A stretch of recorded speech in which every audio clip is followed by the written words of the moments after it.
So what do they call you? They call me Dustin. My name is Dustin Sean Ross McDonald, so I go by Dustin. Dustin, by any chance, did you ever have... Recorded. Dustin, by any chance, do you have an Sorry. alias, a moniker, or anything that you used to go by? I really don't.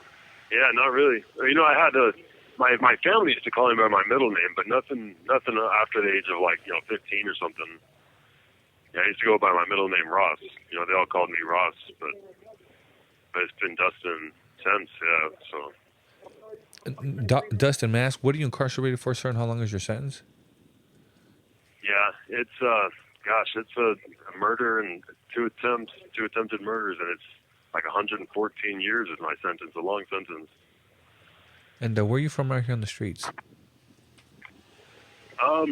Yeah, it's kind of a difficult one because I moved around my whole life, but it's mainly Southern California, San Diego, and Orange County, Riverside, and then I've lived in out of state too, but mainly Southern California.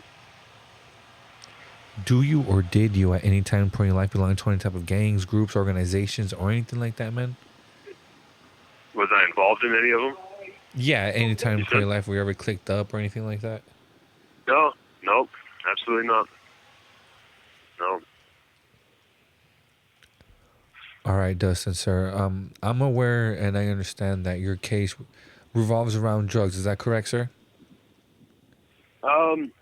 Well, kind of. Yeah, I mean, that's how the relationship between me and the people started, yeah, and then it escalated. But I must ask, what led you to consume drugs to begin with?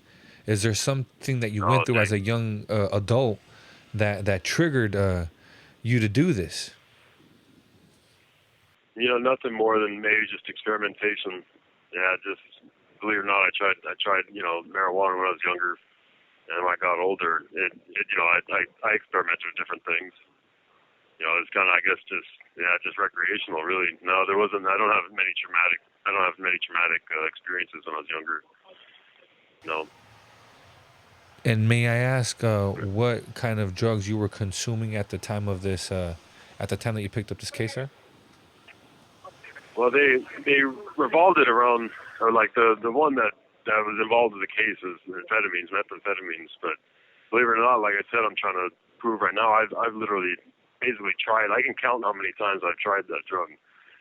It sounds odd to them. They think I was like a junkie trying to always up and down doing binges and all that. I can literally count like in my memories how many times I've tried most of these drugs, or all the hard drugs. I really was not much of a drug user, so. It was mainly, maybe a little drinking or marijuana when I was younger, and then I drank a little when I got older. But all just, yeah. So all you very weren't a minor habitual really, user? Yeah, believe it or not, no, I was not. Not an addict? Sure You didn't use on the daily basis? Nope.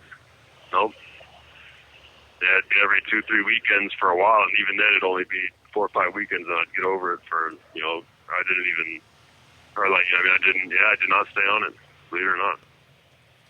May I those ask? 2 years, I can literally count. Oh, yeah. Go ahead. No, go ahead. I'm sorry. Oh, no, I was saying those 2 years, I wrote this down to them. Those 2 years, I can literally count like the dozen times that I experimented with some drugs.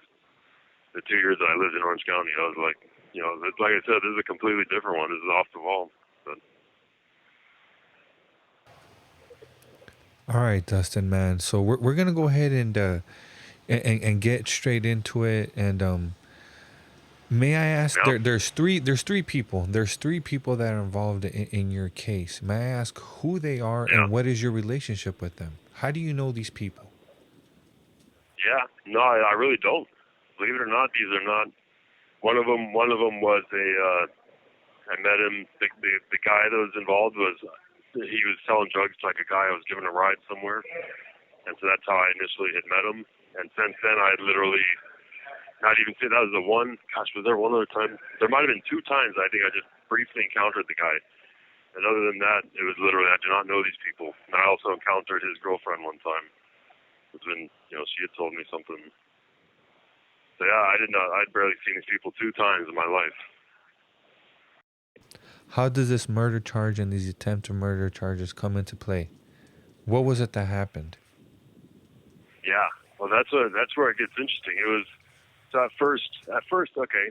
The I said, this encounter I had with his girlfriend, it had turned into like she had given me something fake, some fake drugs. And I wasn't too upset about it. I don't really, I wasn't mad. I don't know. I never really experienced that before. Not many. Like I said, I don't do drugs out, so it hasn't really happened to me much. And I called them and asked them about it. And it turned into like they were saying like, oh well yeah, we'll get you back. We didn't know somebody else did it. Well, we'll pay you back, yada yada.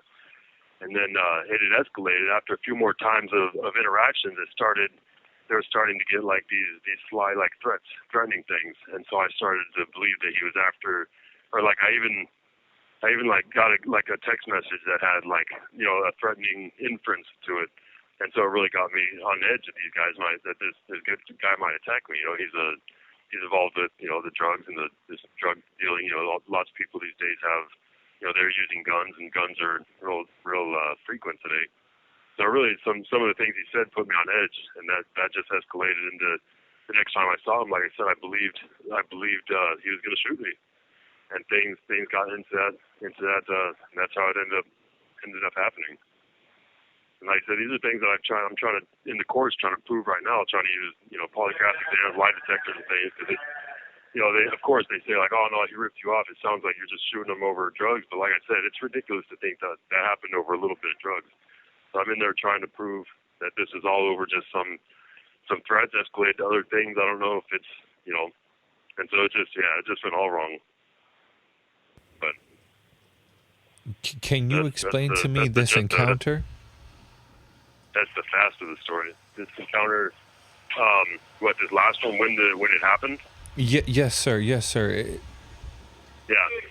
Well, just like I said, there was some things that had been said that led me to think that he was out to shoot me, and I said so on this night I had asked him to bring me something, and half of me I wanted to make sure everything was all right, make sure I wasn't in any danger, and so I had taken my guns with me. And, when I got there, I don't know, things just weren't going down right. They were saying, go around the car, and just different things. And when I got there, I don't know, when I had got around the car, I said, gosh, this is not, I figured if, in my head, if I wait one more second, this guy's going to shoot me. And so I just, I fired my gun. That's how it happened.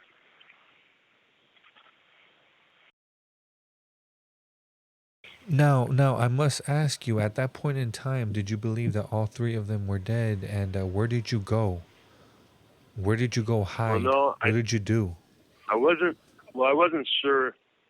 I really didn't know. Like I said, it was kind of a panic situation. After I had shot, I just ran and went straight back home and I was just like, man, I don't know what. I really didn't know what to think of it, but just. I had just gone back home. I went straight home. Didn't know. Yeah. Yes. So now you're at home, and what's going on in your mind? What are you thinking? Are you scared? Did you think that you had completely got away with it? Well, no, I didn't know. I wondered if they would still be coming. I was like, gosh, half of me did wonder, like, gosh, I wonder if they're going to come after me, trying to follow me, or what happened is because they were, like I said, if they were these gang members apparently trying to shoot me, then that's still they're going to be their objective. I was kind of worried, but I didn't. I just went home and just kind of tried to. I had to go to bed and just went to sleep after a bit, but.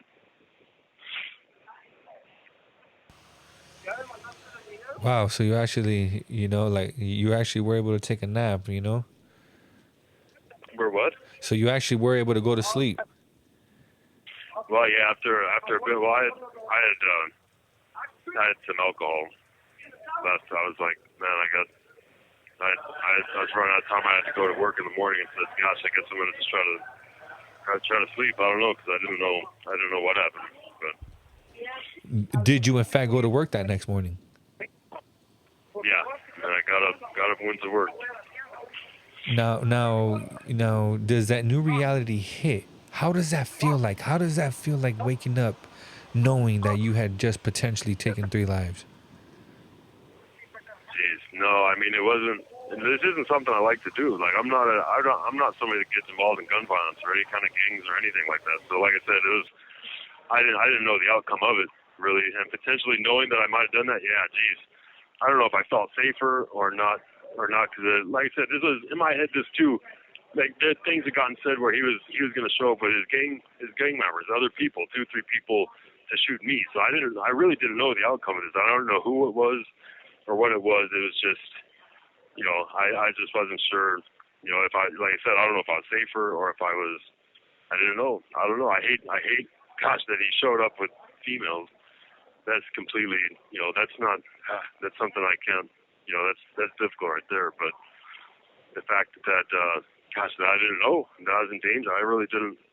It's hard to think about. Yeah, I'm not sure, but just, Was it gosh, one yeah, of those on one end of witness it, it was type things? Was it one of those one of what? things? Was it one of those things where, like, there were witnesses and, there were a liability? What? No, definitely not. That's what the DA tries to say again too. That's also something I'm in the courts trying to prove right now that I can try to do with I can do with the lie detector. Is that it's not. There was no whatsoever of like these people saw me that I should get rid of them or any kind of witness thing like that. Nothing like that. That is that's ridiculous. And so that's what I'm trying to prove in the courts right now too. That's literally something I wrote on the paper. The DA thinks that this has happened because they saw what happened, and I said no. That's not even close to what was going on. So that's just, yeah, no, that's definitely not. So, And ultimately, sir, how were you caught? How were you arrested? How did they get you? they just, well, I don't know. I went home from work that day. When I left again in a few minutes, I guess they're waiting for me at my house. They're waiting for me at my house. I don't know. Gosh, I forget what it is. They got my number or something, and my address was connected to the phone number or something. I think that's what it was.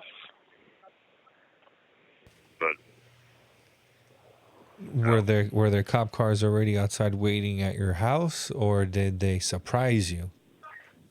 not that I'd seen. Yeah, they had surprised me going down the street when I left my house after I got home. And what did they tell you? No, nothing. I mean, they didn't tell me much. Until I got to the station to where I was interviewed.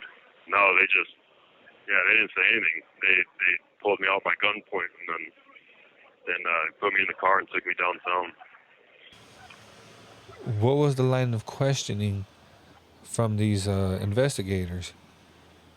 So the detectives, well, yeah, I mean, almost the same as we're doing. Dang it, he's calling. He's on the phone right now. I have like less than a minute now. They're looking at me. The line of questioning is kind of the same thing. Let's find out what happened here.